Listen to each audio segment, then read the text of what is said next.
I'm hungry. You got anything to eat? Yeah, have one of these. I didn't know you baked. Yeah, I bake.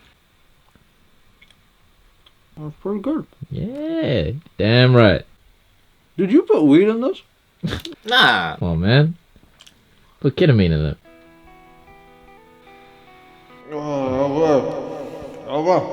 Yo. I've never had ketamine. Oh, but these first for everything. What is this? Hey Leo, it's me, MGK movie. Watch me, bro. Oh, what about 8 Mile? Trust me, it's better than 8 Mile, even though I'm worse than Eminem. Oh, you're a worse rapper than Eminem. Ah, but I won in my heart. Oh, didn't you go Punk? Trust me, it'll make sense if you watch it. What's it about? It's about me, MGK. Oh. What? AK.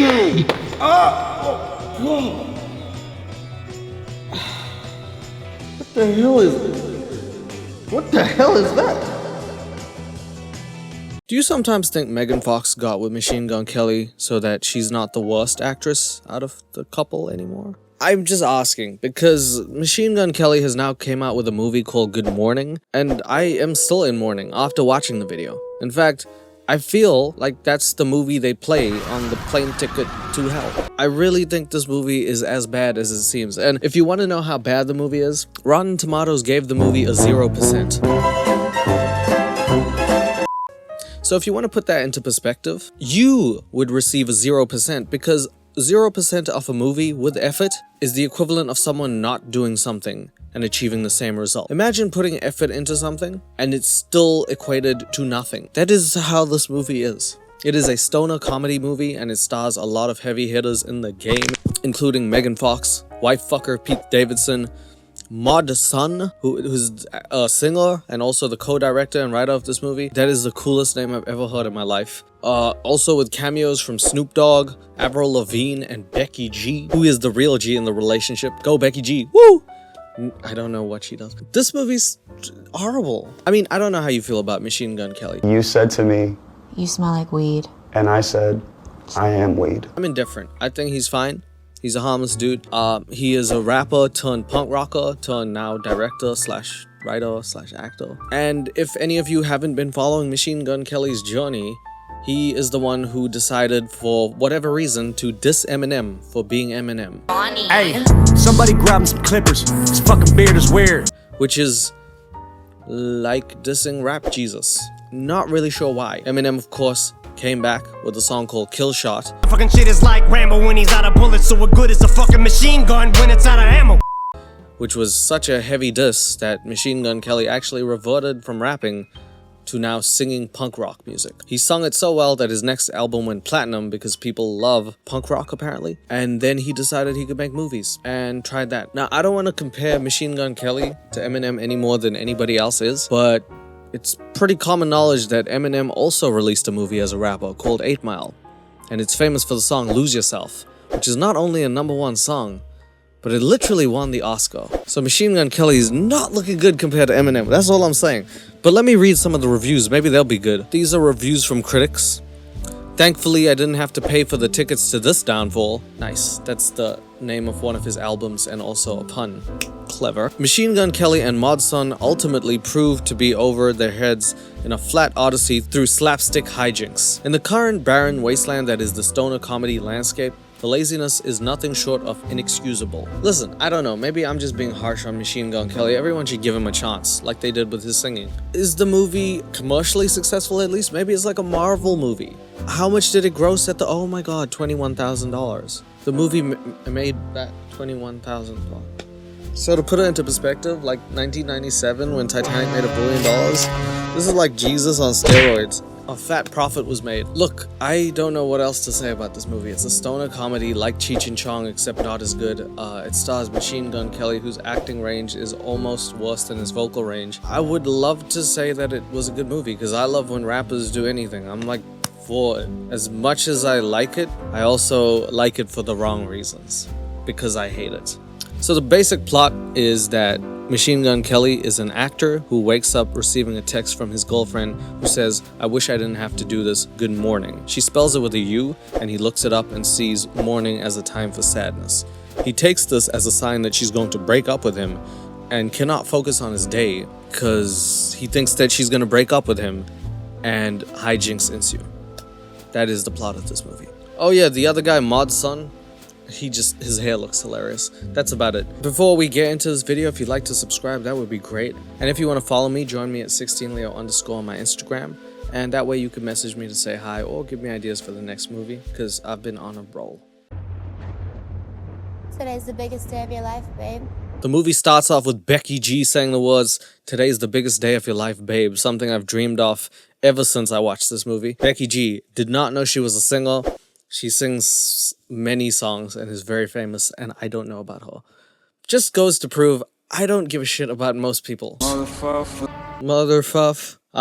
You gotta love when someone who makes a movie has a soundtrack just done by them. I love it. I actually do love it, but only by Prince when he made Purple Rain.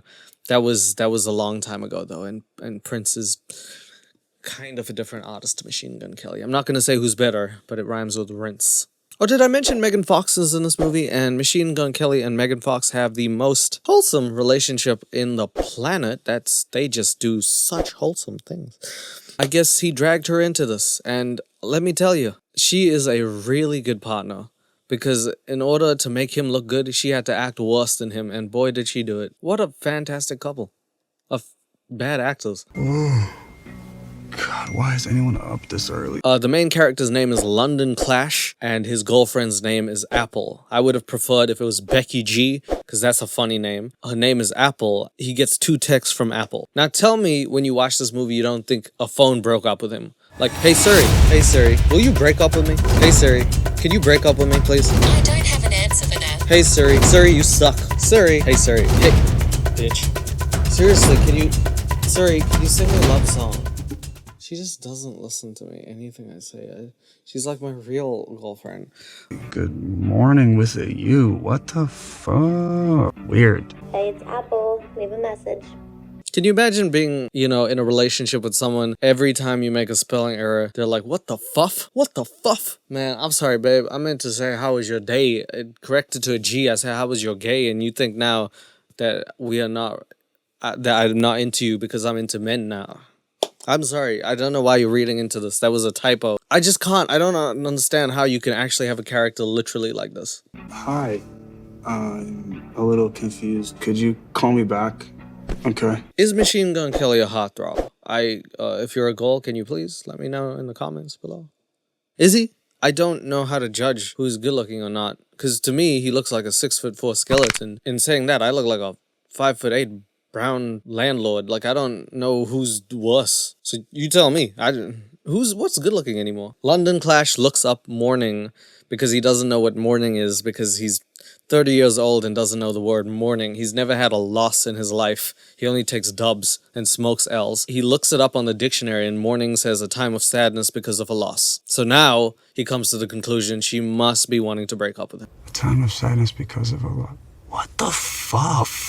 I will say that it gives you a little bit of nostalgia towards these 2000 early noughties films that had like a little bit of spice in them, a little bit of pizzazz. I don't know what the correct word is. Like, you know the movie Big Fat Liar with Paul Giamatti and he's a blue person? It reminds me of a movie like this where it had like this early noughties soundtrack. The colors were vibrant. And on one hand, I can appreciate that. I think that it's a pretty cool callback to the nostalgia days when we were growing up. I think if this movie was done correctly or acted correctly or written well or soundtrack. If I haven't said it yet, my name is London Clash. You have not said it. I said it, but you didn't say it. London Clash is from a show called Good Bad People, which is the #1 show in the country. Which country? Probably Uganda. I don't really know where on earth this show would even be good, but it's also the finale of his show. So his show's so good that they ended it. I wish like his career was so good they ended it. Whoa, cold showers do make your dick small. That was definitely necessary. I'm not sure why he goes through the trouble to do this. He also, this is a scene that I cut out, he shows his bare arse and says, I don't have an ass, I need to do squats. I'm not sure why Machine Gun Kelly is doing the self-deprecation over here or why he needs to do this. We don't have time for this in this movie, buddy. It's a long movie and it's 90 minutes too long. I just don't want to hear about your small dick and non-ass. Please, I'm sorry, bro. You know why it sucks when you're going through it with your partner? Because your dick is small and you have no ass. Huh? Was that... I shouldn't have said that. My bad. Carry on. Is it weird she's all I think about? What, does your small dick and no ass remind you of your partner? Because that should remind you of why you don't have the partner, you know what I'm saying? This is Dylan. No, that's not Dylan. That's Mod's son. And Mod's son is one of the greatest people on this earth, okay? When I searched up Mod's son, my computer broke the last time. Look, I don't know what his actual name is. Every time I look at him, he looks like a mixture between Cody Ko and Bull Hader. I'm not sure if they had a baby in secrecy, but Mod's son came out. He's also convinced that Avril Lavigne wrote the song Skater Boy about him. But we're all pretty sure they've never even met. And apparently, Avril Lavigne is dating Mod's son. So... that's cool.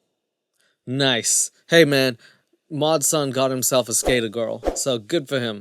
In the movie, his name is Derek. We'll never reference him as Derek. I'm gonna call him Modified Son, which is his name. And he also does disgusting things like throw up on a microwave. Is it necessary to show throwing up? No. Is it gross out humor? Yes. Does it fit the time period? Sure.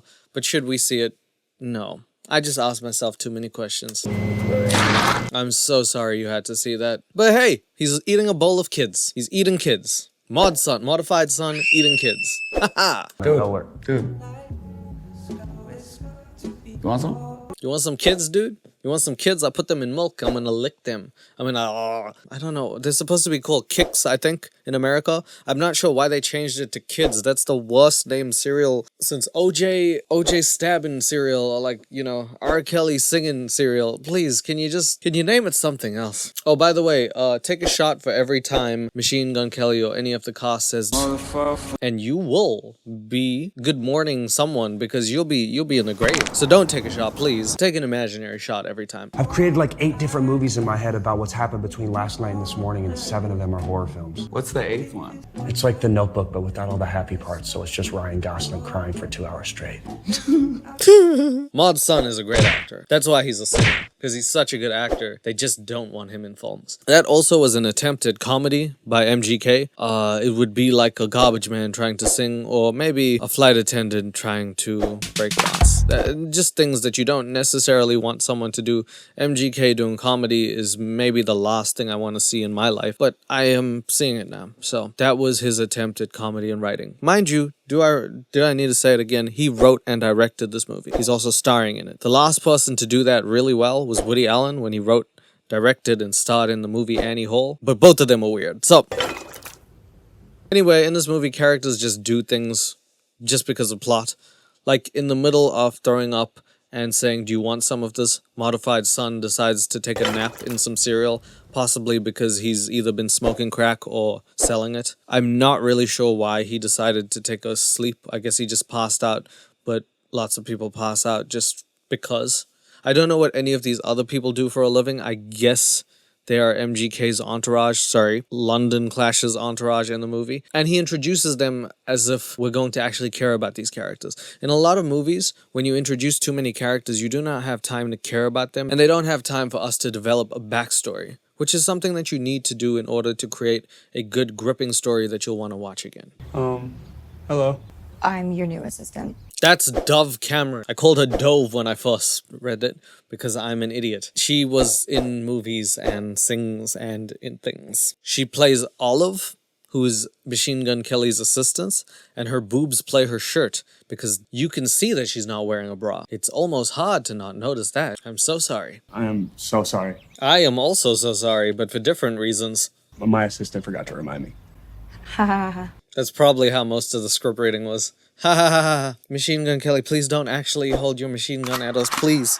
We'll read the script if you just... I'll do this movie if you just let my family go, Machine Gun Kelly. You kidnapped your own family. You made Megan be in this movie. Please stop. Welcome to my house. What's her name? Machine Gun Kelly's acting, everyone. Welcome my house.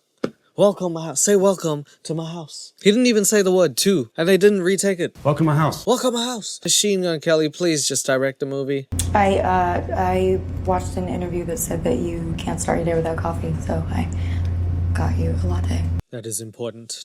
This information makes it into the script. Olive is the more than competent assistant that has to babysit London Clash, who is almost incompetent as a human being, and he plays a 30-year-old. He's basically a very thinly veiled version of Machine Gun Kelly, trying to play possibly his alter ego, honestly. And it is just hard to watch. But anyway, Olive is now London's assistant, and she comes into the house and starts doing things. But she is foiled by London's friend, whose name, and I hate that I'm saying this, is Leo.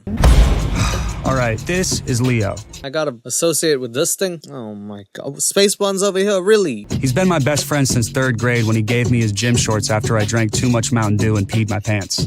Was he balls to the wall in grade 3? Did you want me to imagine that? Why such a vivid description? I get that Machine Gun Kelly was trying to go for the funniness of writing super overly descriptive things, but this is just stupid. Did you even check what kind of dairy's in there? Because from here it smells like cow's milk. Goat milk. Goat milk? Where the fuck do you get goat milk from? A goat? Come on, Leo. Come on. I'm rooting for you. You and me, buddy. Between us, we can't share the same brain cell. One of us has to be smart, and it can't be me. I milked a goat. No, you didn't.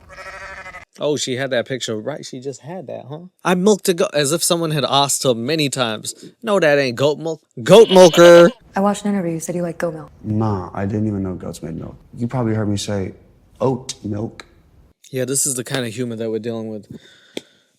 I thought that you said goat milk. I said oat milk. I'm so done with this movie. It's only been 3 minutes. Alright, let's go. Come with me, bro. To my zen den. Anyway, Leo and London talk, and London tells Leo that girl's breaking up with him, and Leo's like, come on with me. Let me take you to the candy shop. Nope. Let me take you to my dorm room. So the plot goes on, and apparently Machine Gun Kelly / London Clash is up for a Batman role because, as we all know, the Dark Knight is a thin skeleton white man who has issues like girlfriend problems. That's how I want Batman to be portrayed in the future, more realistic. A 6'4" lanky person who went from rapping to singing because an older white man dissed him. That sounds like Batman when I think of it. Nice. That is just plentiful reaction time. If you ever wanted to see acting, good, watch a Martin Scorsese movie. If you want to see some bad acting, watch this. That reaction time was just splendid. I mean, Leo hits the bowl and it takes approximately 2 seconds for the sound to travel. Have you ever heard sound traveling at the speed of light? Well, it doesn't now. Really, Machine Gun Kelly. Really. But you see this crystal here? Activate your sacral chakra. Costs like $5,000, man. Johnny Depp uses them after his orgies. Not anymore, man. That dude is not using no $5,000 anything. He ain't going no orgies. I will stop him personally. I'm not sitting through another trial of this man. So please stop. Find your happy place. I don't want to go to my happy place. F***ing close your eyes, man. We're gonna find your happy place. That is something I would say. Yeah. Just go to your fucking happy place, you fucking asshole. That's what I would say if someone annoyed me. As you can tell, I'm so zen-like. Leo explains to London that he needs to get into his happy place and actually achieve zen. And then he also starts showing him his new genre of music called Buddha trap music, which is admittedly kind of funny. The whole world is gonna f with this. This is Buddha trap.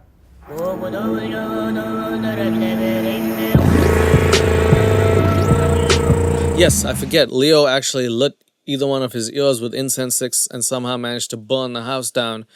And Machine Gun Kelly used his acting skill of get out of there to show him that he needed to get out. That is what happens, and they are then interrupted by the amazingly talented actress Megan Fox, who is amazingly talented by not wearing a bra. So Meet Kennedy. She moved in with us a couple years ago from San Francisco. She also hates boys. She can't really stand any of us. You're telling me Kennedy couldn't find another house with other people? LA's only got boys in it? Oh man, that is just fantastic. But if you don't use that song for your next movie at the end of the credits, you're really tripping, bro. What next movie, Leo? What are we talking about? What are you and me talking about? Hopefully London uses that next song in his next movie, which he hasn't ever done. I thought he was a TV actor the whole time. I guess he's a movie star now. MGK just makes up any storyline he wants in the middle of the storyline. And people come out of nowhere. You're gonna see what I mean. Man, Oh, there's the acting that I love to see. Man, this dude, literally, it feels like he's getting hit by a car and every time going back when he says something. This is the whiplash type reaction. I've never seen it really before. When someone's like so visually disgusted by your answer, he literally goes, ugh, in the fastest fashion possible. What acting by MGK. So this is Apple, the girl I've been talking about. Ah, yes, finally, we get back to the plot and London discusses his relationship with his girlfriend or ex, Apple. Apple, Olive, Leo, London. Ugh, what are these names? She blew up when she was like 13 from this movie called The Baby Butterfly. She got an Oscar from it. When she was 13, and it's called A Baby Butterfly, and that was the scene. She was doing this, they're like, give her the goddamn Oscar, give that lady the Oscar, please. Alright, awesome. No, this is great backstory, MGK. You could tell this man is the James Joyce of writing. So, as London has finally made contact with his girlfriend Apple, out of nowhere, a wild trippy red appears. That text, what did you mean by that?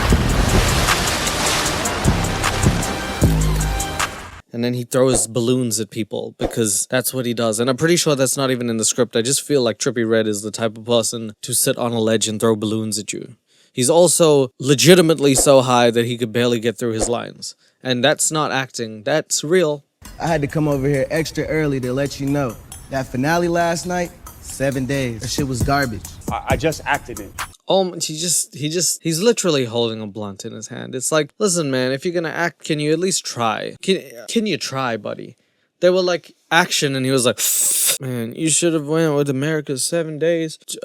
Simon Cowell told me that you weren't the X Factor, more like a sex factor. And I'll tell you what, America's Next Top Model. Shit. Did he have to do it like that, really? Was a Trippy Red cameo necessary in any movie, honestly? Just saying. Damn, man. Oh, he's turning again.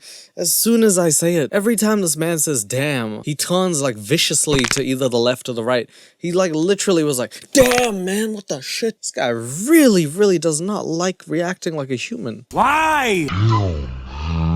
Why? Kennedy, I need Apple's number. Please don't move out. And here I've already moved out. So that's Kennedy. And in her titty, she's already moved out, apparently. I guess she's also physically moving out because she cannot stand to be with MGK and his crew any longer. Which might be the future of Megan and him. Hopefully not, because they're great couple. But my God, is the acting bad. Leo just committed arson 10 minutes ago and my girlfriend is breaking up with me. How the fuck do you not care? That MGK acting. How the fuff do you not care? That's an actual face that he used for the script. I wish this was more like Dude, Where's My Car? Ashton Kutcher was great in that, and I love that film. I like stoner comedy. I really do. I think lots of people who saw Pineapple Express will say that it's a fantastic movie for what it is. People love a good stoner comedy, but this is just, it takes the funniness out of it, and it means that you have to be stoned to even find this movie funny. I would like to watch a movie sober for once. Hopefully, if MGK makes a movie, I don't have to feel inebriated just to watch it, you know. And joke's on you, MGK, because I am inebriated. I'm sorry. Do you care? No, I don't care. Because you're like 30. Anyway, Kennedy actually does move out because there's no convincing her. And there is a twist coming up that you will never see coming. Remember that one time you changed my tire? You taught me how to tie a tie. Remember that one time you taught me how to tie a tie, how to change a tile? What is she, your fucking dad? What is wrong with you, bro? You've never learned how to tie a tie in 30 years, you can't change your goddamn tile? Then he starts making horse sounds and my white friend said all white people do this. I didn't say it, she did. I don't get it. Do people make horse sounds when they do things? Why is he making horse noises? He literally looked at her, he's like, I'm gonna take my road to the old town horse, I'm gonna till I can't no more. I got my in the back. Wait. You moved into the house across the street? What the fuff? She moved into the house across the street. That's Megan Fox for you. She moved one house away because she wanted to get away from the boys but still be close. But she hates them. So now MGK can still annoy her every day. Good thinking, buddy. This is Angel. He started this clothing company called No Safety and it made a bunch of money after some kid on TikTok wore it in a video of him smoking his own pubes. Hey, a win's a win. That's not a win. Also, is that not Joji a little bit? I can't help but like this guy. He's not Joji at all. I forgot his real name, and he's actually probably one of my only bright spots of the movie. I think his acting's pretty cool. And also, he reminds me of Joji, so you can't not like him. MGK really just said that. Yeah, he said video of some guy doing a TikTok of him smoking his own pubes. That does sound like something Steve-O would do, though. I think I gotta go full method to get this Batman role. Remember that time on the set of Good Bad People? Just remind her he's full method. They've got Danny Trejo in this. God damn it, why do they do this? Can you help with your... Okay, so then this is followed by easily the worst scene in the whole movie. Most forgettable. It is a shot of MGK pretending to act. And this seems like it's something that would be on a YouTube Red or maybe YouTube Original special or even less than that. Just a normal YouTube video from 2008 where someone who thinks that they're funny pretends to be a character. And I'm not naming names, but it's Shane Dawson or Lily Singh. MGK did this in 2022. At least those guys were young when they did it, so... You've already started, haven't you? I just want him to play the viola. Cringe is ridiculously strong with this one. When the fact that Logan Paul is a better actor than you is just not... It becomes like a horrible thing. And you know what? Logan Paul is a decent actor, actually. He's not a bad actor. Actually, I appreciate him as an actor, but this is just terrible, terrible scene. The thing is with MGK is that he's such a bad actor that when it's just him, the scene is effectively rendered useless. Only when other people are in the scene with him is it bearable. It is literally unbearable when this man is the only person in the scene. Now go fetch him. Tell him I gave him a $5 fat gold piece. He plays little habanero pepper. All that.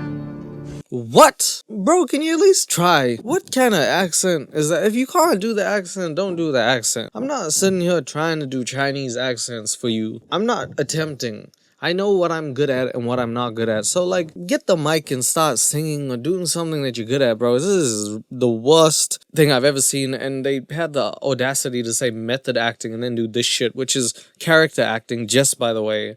Not to nitpick, but this is the opposite of method acting. Method acting is being the character. This is just putting on the costume, which is character acting, which is what Sir Laurence Olivier does. But hey, I don't know anything. I'm just a lowly brown peasant man. You're the real stuff. Anyone know the number to 911? Oh. Why would you take what? How? Out of all the actors, you picked like the hardest one. Jim Carrey, and then you do it way worse than he ever did it. This is like SNL. This is like a bad audition for SNL. And they're like, MGK, you cannot be with your homie Pete Davidson. You can't act. You have to meet your agent in 20 minutes. You can't get anywhere in 20 minutes. This didn't work.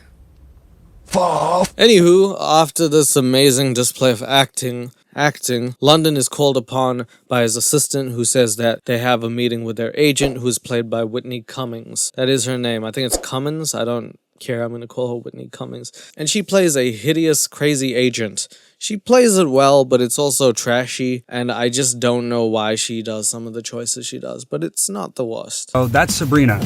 She's my stalker. Of course, I forgot MGK has a stalker, because why wouldn't he? This is a self-serving movie. Even in any movie that he has, which is only this one, he has a stalker, and her name's Sabrina, and she stalks him. She's only in 2 scenes, but apparently he needed to add more characters into the plot so that he could be in the movie as little as possible. Good for you. How do I use TikTok? Oh, Jesus. About f***ing time. Hi. Jesus Christ, lady. What the heck? You know what? That's very liberating. Go ahead, do it. I don't care. If you want to wear a skirt and sit with your non-nuts hanging out, be my guest. I'll tell you what, heels don't look as good when you spread them out like that, but hey, this is a liberating world. You do you, boo. I'm sit not that close to you, but you do you. Hi. Hello. Hi. Hi. Hi, I'm hi. Good acting. Good acting, guys. Well done scene. The Batman script. Shut the fuck up. How did you get this? How did I get this? I'm Maxine. What do you mean, how did... Okay. Google me. That's how I got it. Nice. Okay, good character development. Apparently, MGK is managed by Whitney Cummings, plays Maxine Goldberg, something like that. She is the ruthless agent who suddenly gets him the script for Batman. She gets him in front of all the other actors because MGK is the person for the job. As you could see by his acting in the last scene, there's nobody else who could play Batman better than MGK. You have a meeting with the director today at 5 o'clock. You just need to show up. He's a narcissist, so just say you liked him on Joe Rogan or some shit. So London says that, hey, his girlfriend is breaking up with him and he needs to figure that out instead of potentially take the Batman role, which would probably change his life and elevate him to Jesus status. MGK probably wrote this romantically, saying potentially if this was Megan Fox and it was between Megan Fox and the Batman role, he would choose Megan. Great, he's trying to write in his romantic part and trying to show philosophically, maybe you should choose love over your career. The only thing that will never break your heart is money. It's unbelievable that MGK managed to write a good line in a terrible movie. I don't know if he wrote this or if Modified Sun came up with this line or Whitney Cummings herself probably just improvised it. But whatever that is the apex of this movie. That is the best line. It's true as well. The only thing that won't break your heart is money. She's not wrong. And if he listened to her, the movie would end by now. So I wish he did. Jesus Christ. That hoe is loyal. You feel me? I do feel you, that hoe. Thank you for that. She points to the black guy, the one black guy. Leo, you feel me? That hoe is loyal. These N-words are tripping. Can I say that? Nope. So anyway, London says that no, he is going to go fix his relationship with his girlfriend, and Maxine is like, hey, I got you in front of all the Hemsworth brothers, all two of them. I got you in front of Vince Vaughn, Vince McMahon, and Vincent Price. I got you in front of everybody, bro.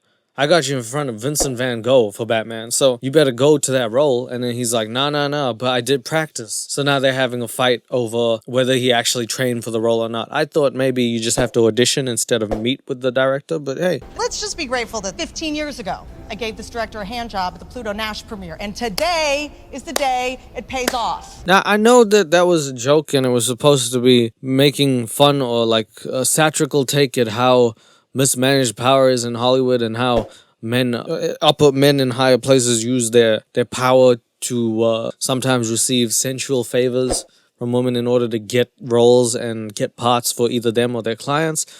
I get that it's a satirical take, but why would you still do it? Or why would you still say it in a movie like this as a joke and have it not mean anything in passing? Because doesn't that just water down the actual issue that is going on? Wouldn't you say that?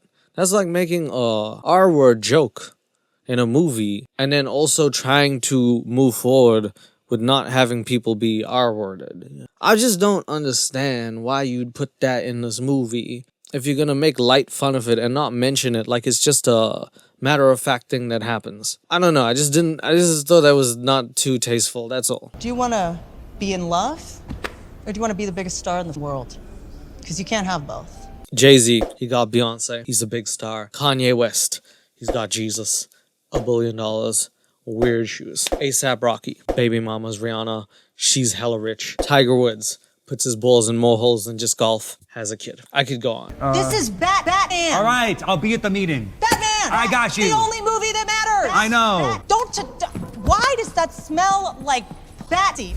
The word that she actually said was pussy, but I changed it to batty, which I thought was funnier. But man, she just spreads. By the way, also Leo took a shrimp and then threw it into the pool. So not only did it die, but it drowned too. That's just hilariously bad.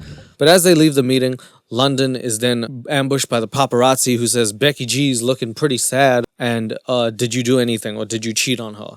And this leads him to think, why would they say that? And they actually end up going to her place. After hearing about the news, London stops off at a valet whose name is Benny. Benny? His name's not Benny. Oh my God. Movie man. His name's Barry. So after hearing about the paparazzi, London stops off at a guy's place whose name is Barry, who's a valet, played by the great Pete Davidson, who does steal not only your girl, but maybe your wife too. And they start talking about it. Pete Davidson is again a bright spot in this movie. It's a horrible movie, but Pete Davidson gets to be weird. I'm not really sure what his character is because there's just no inclination as to what he's playing. But I think the script was so bad that Pete Davidson literally just did whatever in order to do the role. There's no actual semblance of a character here. He's just weird for being weird's sake. And he also screams literal nonsensical words because that's how little screenwriting was in this movie. The only reason you know my name is because it's on my name tag right there. B-E-R-R-Y. Barry.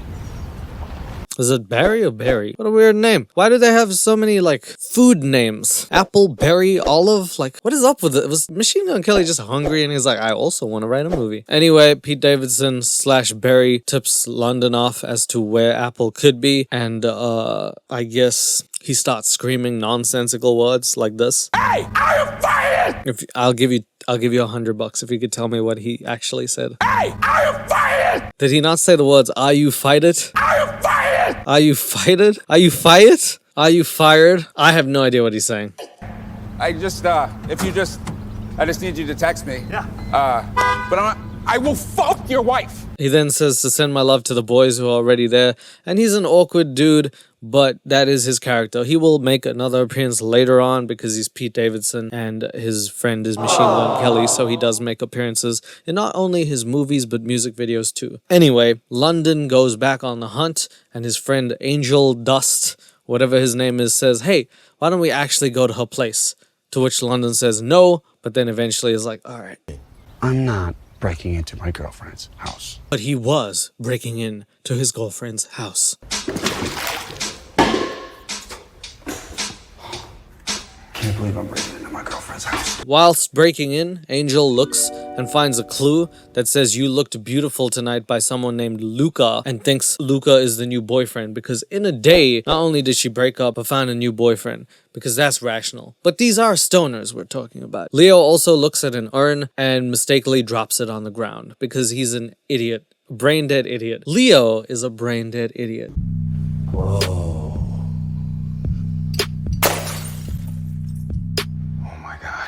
London.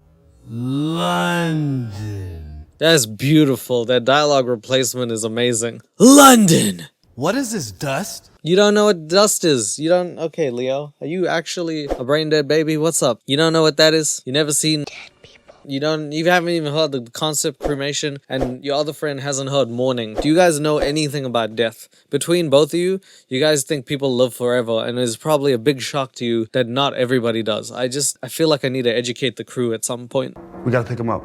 You did it. It's all good. It's all good. Why would that work? What are you gonna just put it there and then she's gonna come in and be like, Also, I gotta say, Becky G doesn't have any security in her place, nor cameras, nor any alarms. Yo, Becky, London already has a stalker and now you have one in him, so... Leo? Yeah. You are the worst best friend I've ever had. You too, MGK. You too. So Leo stupidly drops all of the ashes between her grandmother, cousin, and I guess auntie. I'm not sure who the third person is. And they now have a big problem in their hands. 3 people who have been cremated need to be uncremated somehow. Presumably they sweep up all the dust and take it over. It's a funny concept, to be honest with you, and I genuinely would have thought that the idea from here would have been a good idea if they executed it right, but it does go wayward. Although, like I said, I think the concept itself is a funny premise. Angel figures out an idea as to what they could do to get the cremation ashes back by smoking a cigarette and realizing we might be able to smoke all these ashes. Hey, Angel, who did you just call? Since you guys want to hit me last minute. She's my... Oh, that's Amber Rose. Why is she in this goddamn movie? How many ex-Kanye West lovers are in this movie? You got Pete Davidson and Amber Rose, both of them. Spring fall collection. We have blue dreams, blue balls, blues clues. Blue balls. I love the way Amber Rose talks. It's just so pungent. We got blue balls, blue cream, blue cheese, blue dick cheese. Never change. Does she still date Wiz Khalifa? Oh, that was ages ago, wasn't it? Oh my god, what does she do nowadays? I don't know, but she's in this one scene only. And we're gonna keep the ashes. Word is from the funeral home, homie. Only ashes that can pass for a cremated human body are the cannabis flower. Who is the funeral home homie? You guys have a person called the funeral home homie? And you're not gonna explain that at all? That is just fire. And 2, you could just burn it. You know that, right? You don't necessarily have to smoke it. I know this is a stoner movie, and like I said, the premise from here is actually funny enough that I think it works personally. I think it's really funny. But other than that, it goes pretty wayward pretty fast. Every scene that MGK isn't spearheading is a pretty decent scene, to be honest with you. It's only when he comes back into the movie that I'm like, oh, this is horrible. and him and Megan Fox. I'm sorry, but they're the worst part of the movie. Great couple in real life, I'm sure. Horrible in this movie. Go get Fat Joe, man. This is Fat Joe. They realize that they can't possibly smoke all that together and they'll need the help of another person, so they call upon Fat Joe. Yes, I thought they were talking about big actual Fat Joe. I thought he was gonna lean back with them, but they're actually talking about another guy who gets his name Fat Joe because he leans. He's not fat, and his real name's not Joe, but remember that song Lean Back? I swear, every day since we met him, he gets so high, he leans back on everything. So they got ghetto Nick Cannon in this. Also, that is the worst explanation for anything. That's like calling someone Michael Jackson Lover because he plays Billie Jean. It's not the way that you should say that. Damn, y'all realize something,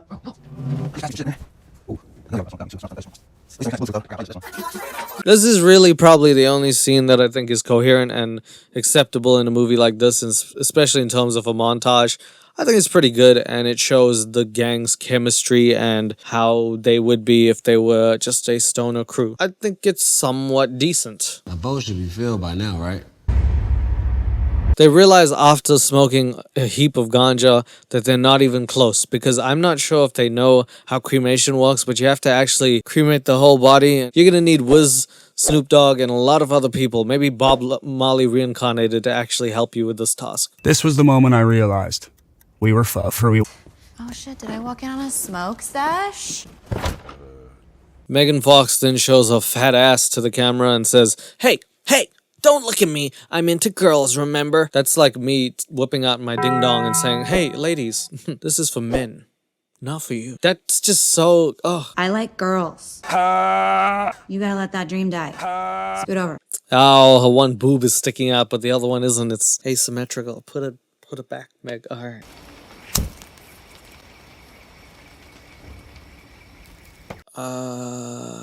Why do I get the feeling that's not the first time she's... Okay, you know what? All right, that's cool. I can't wait to sleep at my new house. I always get stuck caretaking dysfunctional households. Megan Fox and Machine Gun Kelly share some sort of scene. I honestly thought she was going to play the love interest in this movie, but she's the person that's into girls. They share a moment between each other while smoking. So I guess that made it into the movie.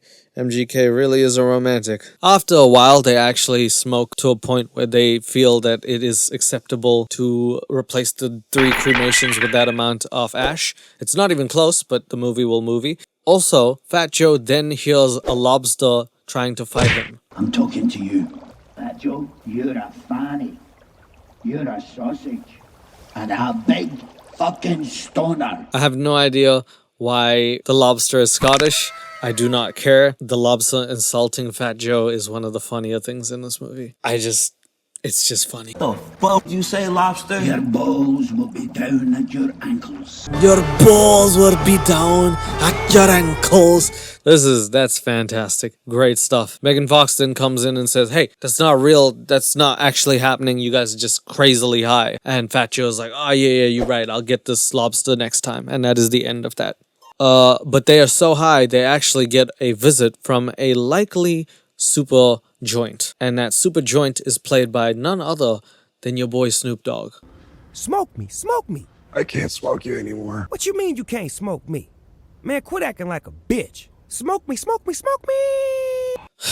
So yeah, I don't know how much they paid Snoop Dogg, or if he had to call in a favor, or if he owed Machine Gun Kelly because of some debt. I'm not sure why he's in this movie, and I don't find this funny. And what's even worse and more lazy than anything is that they actually couldn't crop out the fact that they were using the rolled up joint to be like a magical joint, but at the very end you can see someone holding it and shaking it, and they kept that in the movie. That would be the equivalent of a Marvel movie that had a shot where the green screen was still in it and there was nothing behind you. It was just green screen. Or like if you could see the stunt double and he was like, "It's not me, guys." It's just so shoddy. The filmmaking is so bad at times. London is so high that he wakes up to Olive saying that she's got a new phone and that Becky has called. And I'm going to be honest with you, I've smoked half a pound of weed with my friends because we killed my girlfriend's entire family after we broke into her house. They give Olive the task of gluing everything back together and filling the ash so that the bodies can be recremated. And then for some reason, London says, I'm gonna call my girlfriend while I'm high. And she answers the phone, but he cannot hold together a coherent conversation. I think someone broke into my house. Wake up. Hey, buddy. You feeling okay? That's that modified son acting. Hey, buddy. You look okay? Maud's son back at it with the crazy acting. Good one, Maud. I love that he's wearing yellow like he's an actual son. What a great actor. London says, alright, because I'm too high to talk, we need to replace those urns. So he gives Maud's son and Leo the job of doing it, even though Leo was the one who broke the damn thing. Good job, Leo. He then says, Angel, come with me to drive to the meeting for Batman, because he has both of them at the same time. Angel says he's too high, and Olive says, I'll drive you because I'm not high. So they do that. Good as new.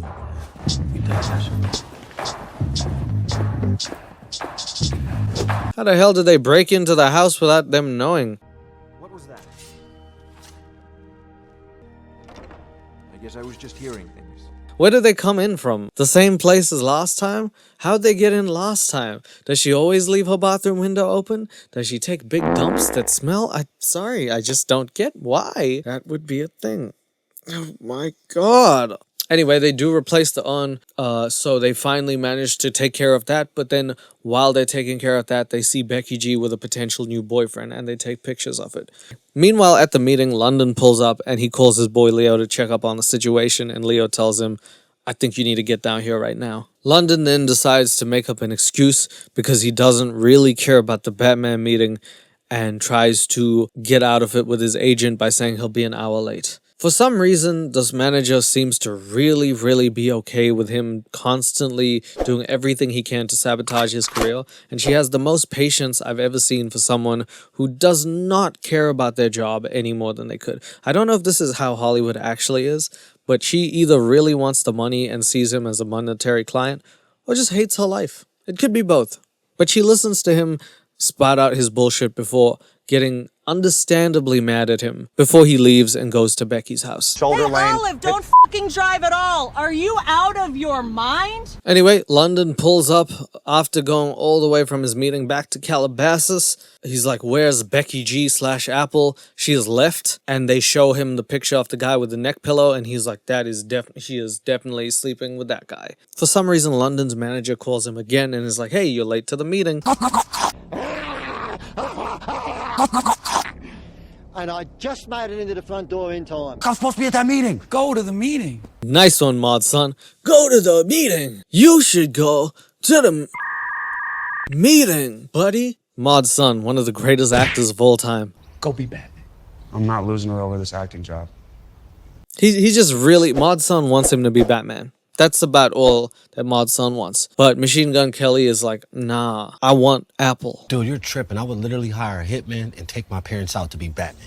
I hate to break up this bromance right now, but I just... Is it a bromance? He just said that he would actually kill his family to be in Batman. Also, I would literally hang my balls from a wall and swing off them like a pendulum to be the Joker. So, make that happen. But if we didn't leave you after that shitty ass, horrible, terrible, worst thing that's ever been shown. Man, Maud's son just sounds like he's stringing lines together as they come into his head. If you just didn't need any attention from all of the people that you... A few moments later. Huggies for you, baby. I'm modified son. When the moon comes up, I get scared. We're not gonna leave you now. Real friends. We're good. He's 35 in real life. I mean, Anyway, all his friends agree that, hey, if you want to go for love rather than chase a movie or Batman role, go for it, which is really nice and sweet. He takes the car, and then he goes to an airport where he thinks Apple is hiding. And he also calls someone to say, can you please stall? The person he calls is Aiden Ross. Very nice airport. They got Aiden Ross in this movie. He has literally one line. They just got all the good actors. Yo, please, break the wing or some shit. I'm on my way. All right, bye. Have a good day. Break the wing, huh? Please break the wing or some shit. This is the problem with this movie. This was an unnecessary cameo. I like Aiden Ross as much as the next guy who doesn't really know or like him. It's fine. He's in the movie. Could you not give him a role that actually mattered? At least the joint with Snoop Dogg had some sort of plot integral to the movie. Like a semblance. This is just a guy. Because he doesn't break the plane. He actually calls MGK crazy. And then he's never seen again. So this has no bearing on the movie. It was just a cameo to be like, hey, Aiden's in this movie. Cool, I guess, but does it matter? I'm about to catch this jet by now, but Dennis Rodman, man, that's my favorite basketball player and even more favorite basketball layer, if you know what I mean. Actually, Magic Johnson is, but anyway, they got Dennis Rodman in this. Why? I thought he was in North Korea doing some real shit. He's in the MGK movie. Go back to Chicago, Dennis. Go back to the Bulls. They need you right now. catch this jet by now, brothers and sisters. What's up? By now, brothers and sisters. What's up? Yeah, Dennis Rodman was never good at acting. He was in a movie called Double Team, which sounds like a porno, but isn't. And now he's in this. And he said, what's up, says, what's up? Dennis Rodman on a good day is hard to understand. Now it's just not even possible, but he's there. So anyway, London thinks that Dennis Rodman is sleeping with his girl Apple. Even though Dennis Rodman is 60, I'm sure he could still get it, but really. Moves forward towards Dennis Rodman and then gets punched in the head by Dennis's security. He falls to the floor and his head is bleeding. So I would assume he gets like brain trauma and maybe dies, but unfortunately he lives. And not only that, his stalker, Sabrina from the start of the movie, comes out to defend him by throwing mace in Dennis Rodman's eyes, which should be funny, but the fact that Dennis Rodman is wearing glasses makes it even funnier. She sprayed mace into his glasses knowing he had glasses. That's like seeing someone in a night suit and trying to bare knuckle box them. Like, it's such a stupid thing. It's just amazing. Meanwhile, the other half of the group goes towards the meeting because Leo says that he is not letting London lose out on this Batman thing, and his plan is to act as London to get this role. So he goes to the meeting for London. Meanwhile, Whitney Cummings, or Maxine, is pressing out her boobs to try and persuade the director to maybe be enticed by her, and it's working. The director's played by Tom Arnold. I don't know why they brought him into this, but anyway. I was hoping you read the script. Have you read the script? Of course he's read the script. London, tell him all about it. It's really nice that the director is such a ethnically loving person that he doesn't even choose to see the neck of a man who's clearly black. And you know what? All power to him. Batman turned into black man. I love it. I think it's even better. I would love a black Batman, to be honest with you. I'd love an Asian Batman, to be real honest with you. See, this is gonna be amazing. This movie's gonna shoot itself. I think I'm going to shoot myself. Oh yeah, that's how I feel watching this movie. I guess everybody feels a certain type of way. That's great. Meanwhile, while the scene is going on and Leo is absolutely crushing it as a person who is pretending to be London, the others are now getting noticed by the police who see them smoking, and the car is being hotboxed. So they are now being profiled and the cops will pull them over. Meanwhile, London is getting stitches from his stalker, Sabrina, who happens to know how to stitch things because both of her parents are doctors, making her the greatest stalker of all time. Honestly, thank God I pulled your old phone out of the garbage can, found out that your dad's birthday is your passcode, and used Find My iPhone to track your coordinates. But you don't have to do that, Sabrina, because he goes everywhere by car and they passed you in the driveway, meaning you have a car too and could just follow them. You don't have to do all that. Sabrina the teenage stalker. Lucky for you, both my parents are doctors. I never leave home without my sewing kit. That's not how you stitch people up. My God. And that's when I realized the only person that will always be there for you is your stalker. Funny, but that's not true because John Lennon's stalker was the complete opposite. This is a weird movie. I'm getting weirded out by the fact that he trivializes it. I guess maybe this is an homage to possibly 2.5 Men, who has a stalker named Rose who comes in and just hangs out with them. It's a funny concept when done right, but MGK isn't Charlie Sheen. And let's be real, Charlie Sheen can make that stuff work. It's a lot of gloves. Well, yeah, silly. It's the glove compartment. I have a bucket list. On my bucket list is never to show that joke ever again. And if I do, I'm going to throw myself off a fucking cliff. Are you kidding me? While Leo's doing the interview, the cops finally find the car that they've been looking for. There's a lot of weed going up and down that car, a lot of smoke being inhaled, exhaled, and the cops decide we're gonna intervene. I got this. Shit. What? Oh, no. I mean, I've been holding this shit for 8 hours. Nice. That is just quick thinking, Leo. Quick thinking. Thank God Al Pacino said no to this movie. You know they were supposed to get Drake in this movie? Did I ever tell you they were supposed to get Drake in this movie? More on that story later when we actually see the Drake scene, because this is a doozy that you're going to want to listen to.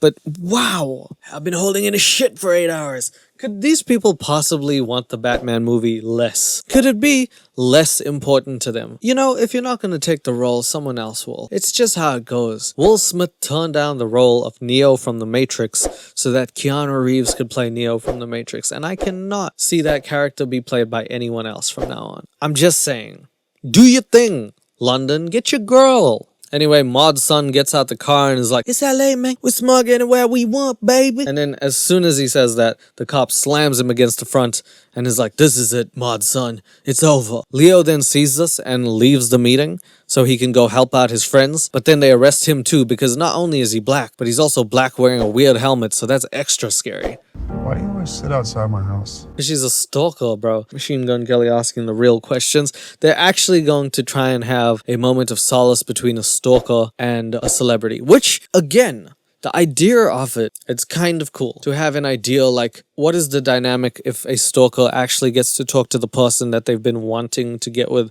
the whole time? What would they really say in a polite manner in a situation where it was cordial or like convenient? And then of course Machine Gun Kelly fuffs it up. I guess I just really relate to you.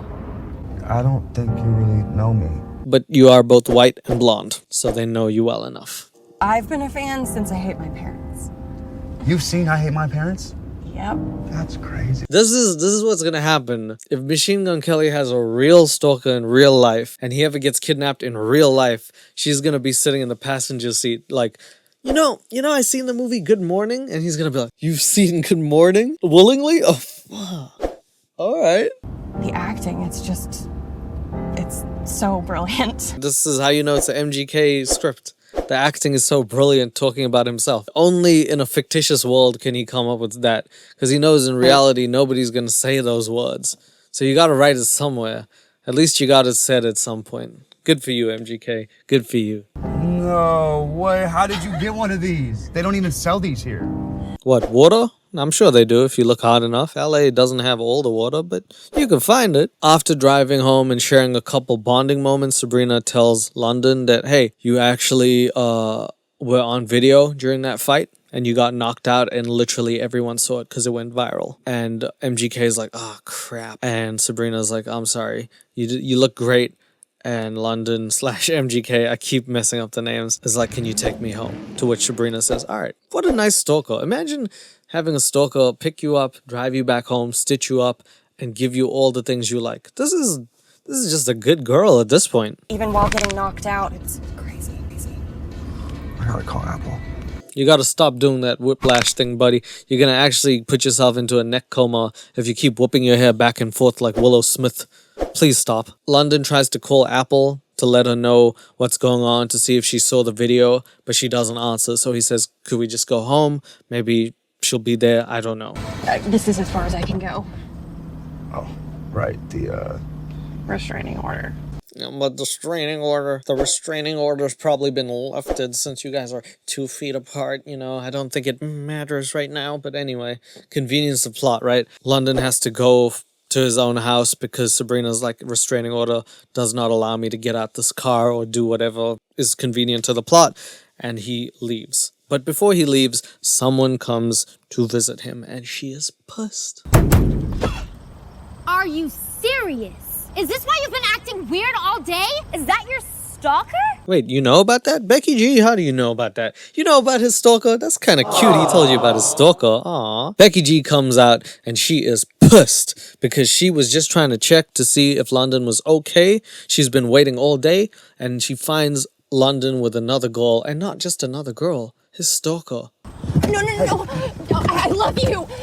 We can run away together. I have 2 first-class tickets to Cancun. No. I'm sorry. I'm sorry, London. She has 2 first-class tickets to Cancun. Both her parents are doctors. She knows how to stitch things up. She's there for you when you need her. She has all your favorite drinks. She's watched all your shows. She's a big fan of you. How could you not at least try it? London's like, no, I don't want to be involved with you. You're just not my type. And he goes towards Becky G, who is walking away, and says, why did you text me that? Why are you avoiding the fact that I saw you with another guy? London is like, hey, I saw you with another guy, and he's big, and he has a neck pillow. What's that about? And Becky G's like, you talking about my stylist, Luca? And he's like, stylist? I didn't know people who were tall and big could be stylists. I didn't know men who had muscles could be stylists. I'm not sure what MGK was thinking, but that's the line that I'm assuming that's his line of thought. You mean Luca? Oh, there's the face of just the greatest actor of all time. Look at that face. It's just a beautiful face.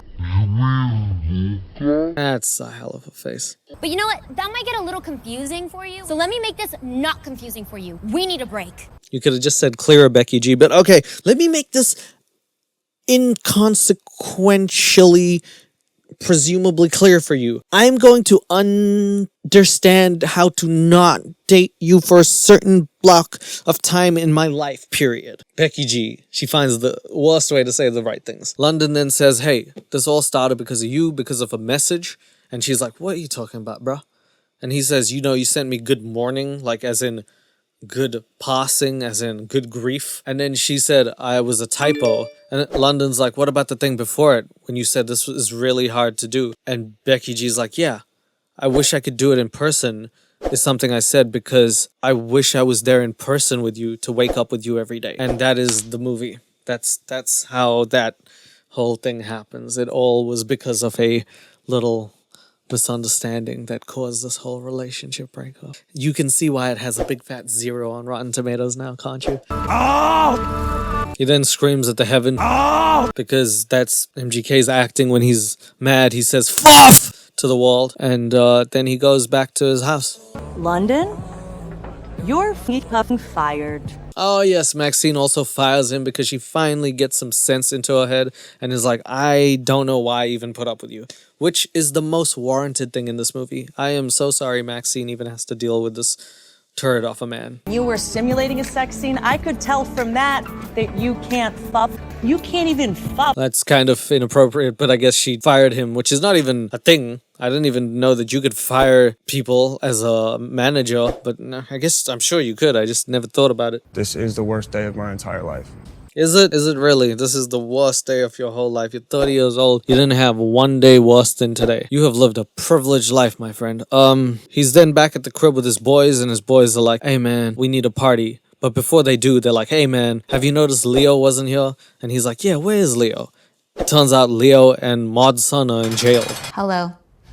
Hi. So Machine Gun Kelly then uses his Chewbacca skills to call, I forgot her name in the movie, I'm just gonna call her Megan Fox. And he's like, we need you to help bail these people out. And she's like, no, do it yourself. And he's like, seriously, everyone is in jeopardy and I'm having a bad day. And Megan Fox is like, all right, I'll help you. Oh my God, London, are you okay? Where are you? God damn, she's bad at acting.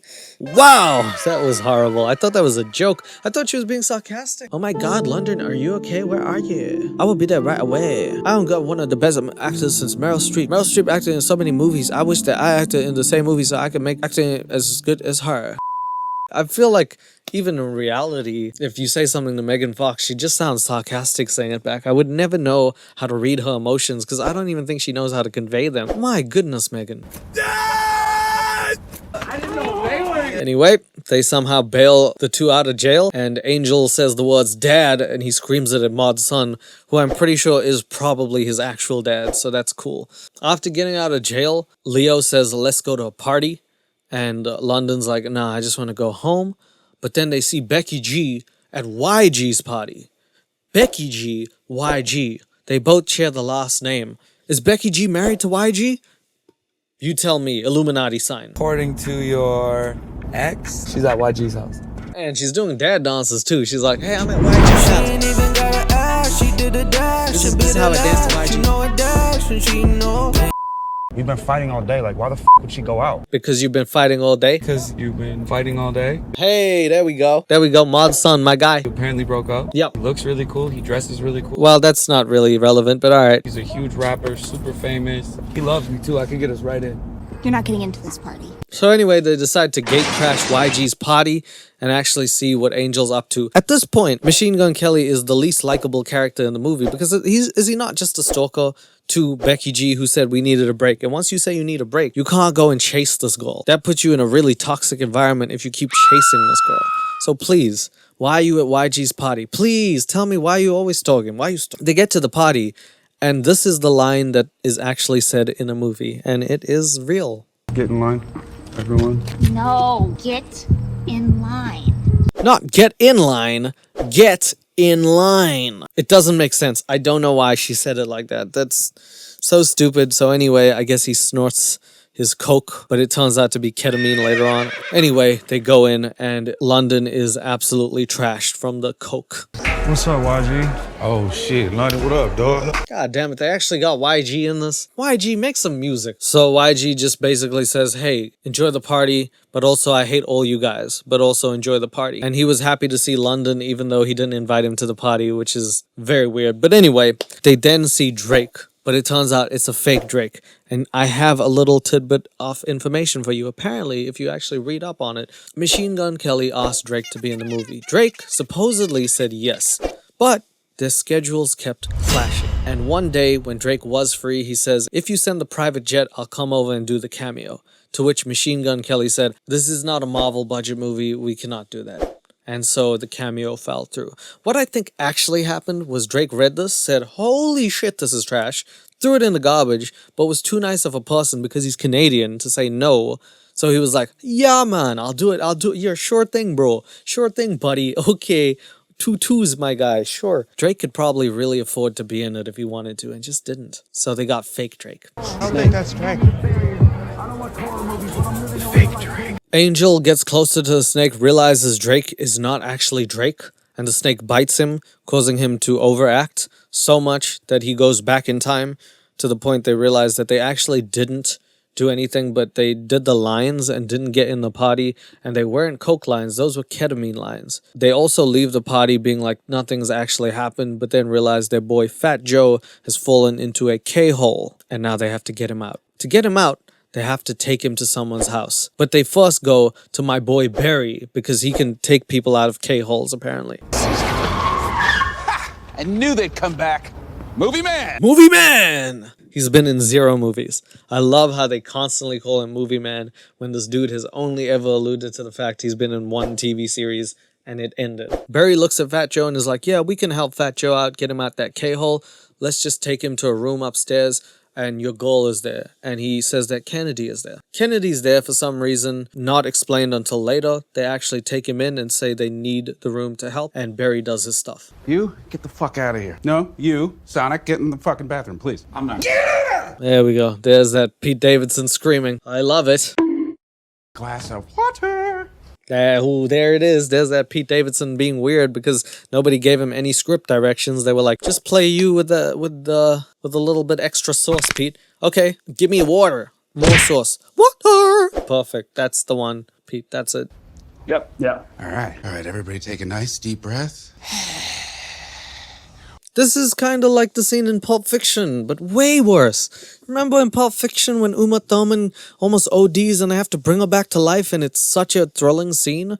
And they stab her boob and she comes back to life and she never tells Wallace? It's such an amazing scene from a fantastic movie. I need to go watch that movie to cleanse myself of this movie. And then maybe watch Morbius to cleanse myself of those movies. But anyway, Barry just slaps the hell out of Fat Joe until he comes back into life. That's all they needed him for, apparently, which I guess was supposed to be funny, but just makes this even stupider. For some reason, Maud's son is in the bathroom because Barry does not like him, possibly due to the blue hair.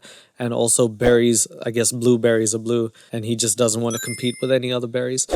Yeah, Megan Fox's house also got flooded because Fat Joe decided to take a leak in there and forgot to close the tap when washing his hands. So her house is flooded, that's why she's staying here. Doesn't really make any other sense or have anything else to do with the plot. Just the fact that she's here is the thing, and that's it. So, yeah, Barry tries to sleep with Megan Fox, and she's like, nope, get out, everyone, get out.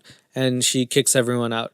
Maud's son is also in the bathroom and leaves later and sees Avril Lavigne in the next hotel, and they make out really quickly. In real life, they're actually dating and I think engaged, so it's kind of cute a little bit, not that much. At the start of the movie, he did say that he had a huge crush on Avril Lavigne, and hey, look, it's cool. Two rock stars, modified son and the Queen of Canada punk music. Great. Barry then gets ditched again because Machine Gun Kelly is a horrible person, even though Barry literally saved one of his best friend's lives and also always helps him. But I guess Barry is the person who keeps getting left out of situations. So that's just supposed to be funny that they mistreat people. London continues his stalking of Becky G by looking at her story. Instead of blocking her, he checks the story and sees that she's actually somewhere where there is ice cream and also milkshake. And is like, there's only one place with the ice cream milkshake because Maud's son knows about every ice cream milkshake bar. He just looks like a person who does that for a living. And they actually go to the spot so they can meet up with Becky G again. So he's not just a stalker at this point, he's just creepy.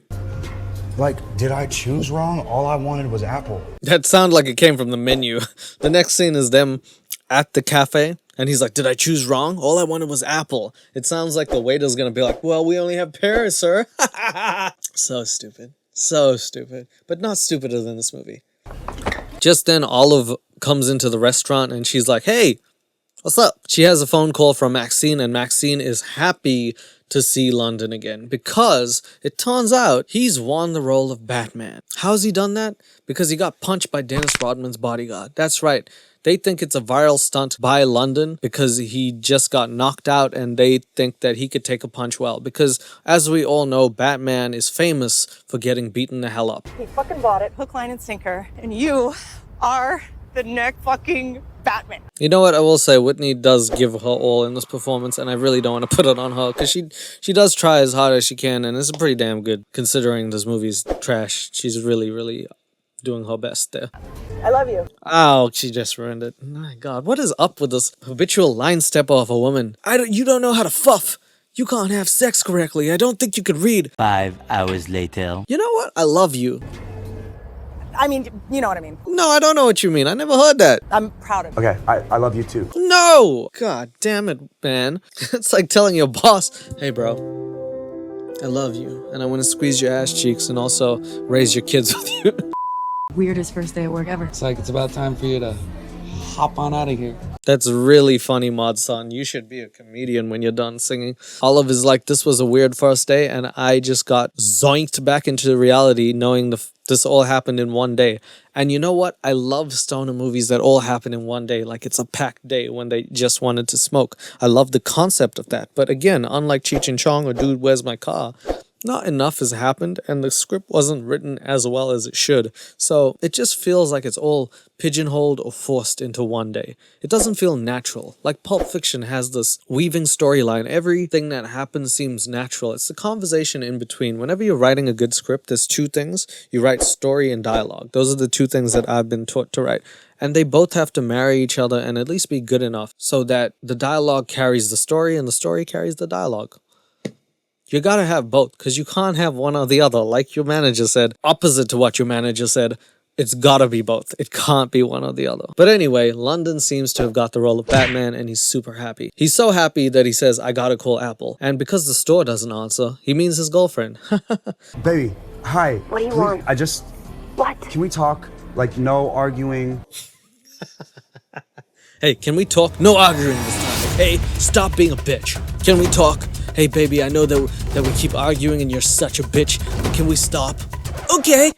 I think that's all right, baby. Just say you got Batman role. Should have called her and been like, I am the knight, and I'll be okay, but I am Batman. She would have probably been like, damn, come over. Do you remember when we've had our first kiss? Yeah, the mountain. Yeah. Can you meet me there in 30 minutes? Yeah. Okay.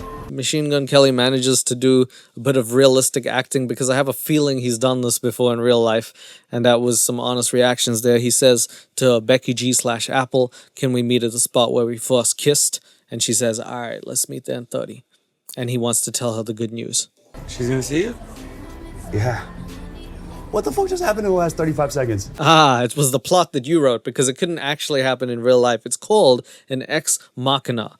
And it's when someone writes something out of thin air. It's a thinly veiled excuse when everything in the plot was all tangled to weave together correctly in a very short amount of time, or something that was derived by something that's mechanical or plot driven rather than natural. It's what people write with when they can't actually come up with a proper or natural ending. It's a really, really bad crutch in movies. So that's what that was, Machine Gun Kelly.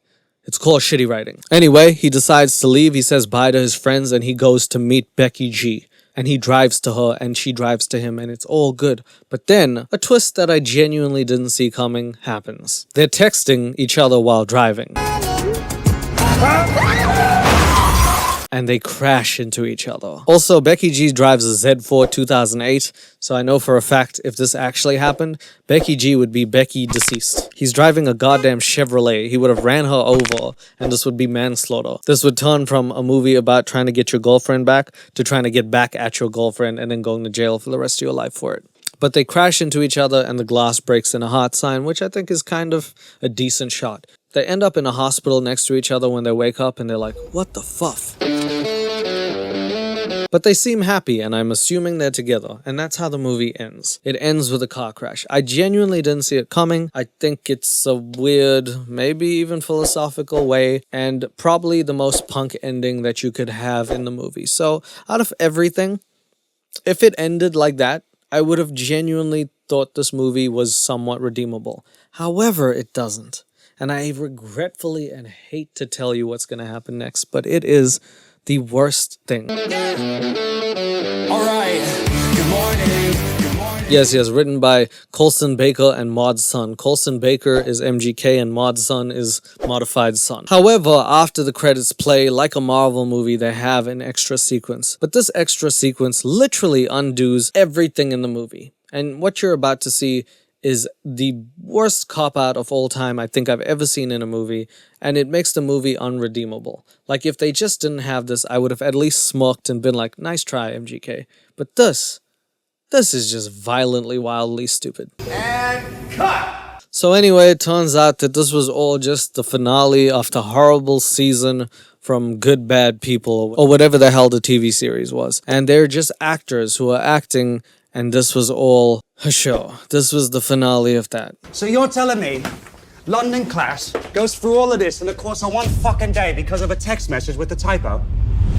This is MGK also trying to do an English accent, and it's just... Have you ever heard Stormzy try and talk in an American accent? No. Then why don't you shut the hell up? He's auditioning to become Batman. He gets high and sends his mate to the meeting and still gets the job. What is he? The luckiest cunt in the world? Yeah. MGK basically explains how stupid his own plot is while trying to be meta, while also trying to act. He's explaining how stupid his movie is while acting as a different character, just so that he can have an excuse to be like, I know it was stupid. This is such a cop-out, it hurts. Leo breaks not one, but 3 urns with his girlfriend's family in it, and his solution is to fill it up with weed ashes. Yes, we know how stupid it is, but you wrote it. He then calls them wankers and says, F, why am I lumping? And that is how the movie truly ends. And that is the end of the movie Good Morning. It is a stupid movie by a man who should not ever be allowed to write and direct again. I know they say follow your dreams, but if your dreams hit a wall, you shouldn't be following them. It's not the first time an actor or singer has decided to make a movie, and it just goes to show some people have more money than they know what to do with it. Now, I know some people are visionaries and can do everything, like Donald Glover, who can sing, and when he directs, it's ridiculously good. But not everybody possesses that talent, and that is okay. You don't have to be good at everything. You could just be good at what you're good at. So I will say props and good effort to MGK for trying. The fact that he tried to make a movie is good. He wrote it himself. That's credit where credit is due. And there are elements of the movie I liked. My favorite part of the movie was the chemistry between everyone else besides MGK and Megan Fox, who I think were the 2 weakest people in the movie. I think some elements of the plot were actually enjoyable and funny. I wish a lot more of the characters were explored and had backstories. I guess that's just not what happens when Maud's son and MGK get together. Usually the only thing that happens is a lot of green gets smoked. Other than that, if anything, this movie has turned me from a sober person into wanting to be a stoner, so I never have to watch another movie sober again, because that was an excruciating experience. All props to MGK and Megan Fox. Good luck on your next movie. Hopefully it's called Good Night and it's the last one, but until then, I will be here just mourning the loss of the 2 hours of my life spent watching this movie. Thank you to everyone who watched this movie. Godspeed to you. I don't know why you sat through this. I wouldn't if I was you. But take care of yourselves until we see each other again. Buffalo Soldier. She ain't even gotta ask. She did a dash and bit a lash. You know a dash and she know.